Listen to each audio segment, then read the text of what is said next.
Okay, everybody, it's the day after Halloween. I had an absolutely amazing time last night because I was the entertainer in a fantastic party event amid people with some of the most amazing costumes and having a great time. You can probably hear my cat in the background. He's being a bastard at the moment, so don't worry about that. Okay, I'm here to answer a particular inquiry from a YouTube user who's inquiring about my view on the use of sigils. It says here, I have been watching your videos and found them very fascinating and funny at times. Cool, I like to make people smile. I like how you advocate the position of taking a rational and scientific approach to the occult, e.g. the movement of the pendulum being determined by the ideomotor effects. Yes.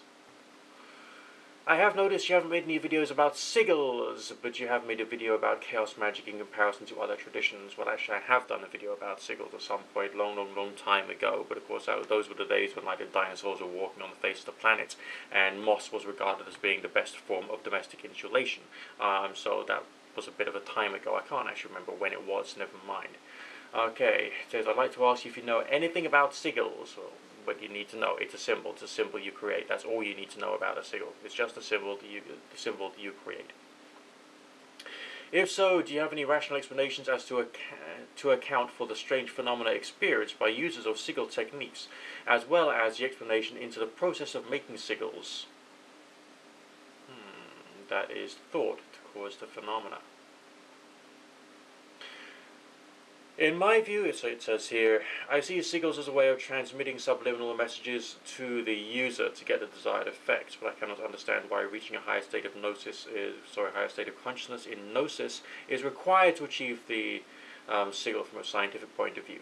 Okay, we're not in scientific territory at the moment. We're just not in there. So you're going to have to ignore that way of thinking and probably ignore that line of questioning. A sigil is just a symbol that you make up or you design somehow.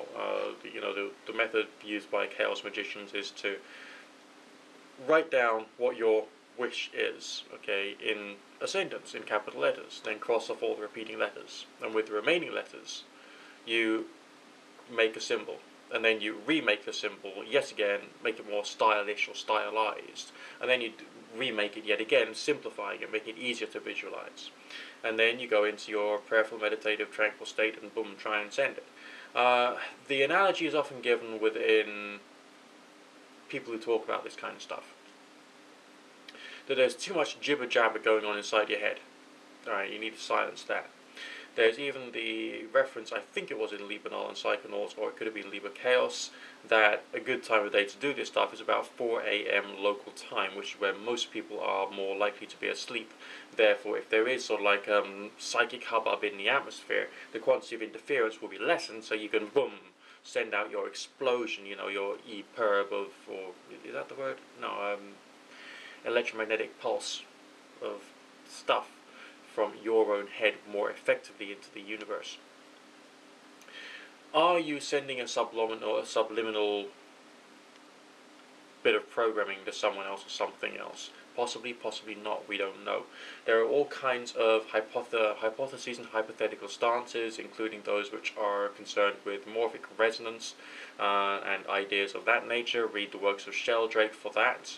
And also those to do with bioplasma, and of course Barbara Ann Brennan, who's my favorite spiritual healing author, writes an awful lot about that through reiterating the views of other people and the various hypothetical stances that they've taken upon bioplasma. Which one do I take? I don't know whether I do. The problem with chaos magicians and occultists in general is that they don't always know what they're talking about.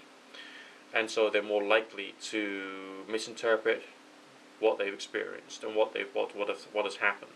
And that's why I despise it when a person who's an occultist uses the phrase "it works," because it's essentially a hard truth claim based upon jack shit, and is despicable intellectually, morally, and of course scientifically.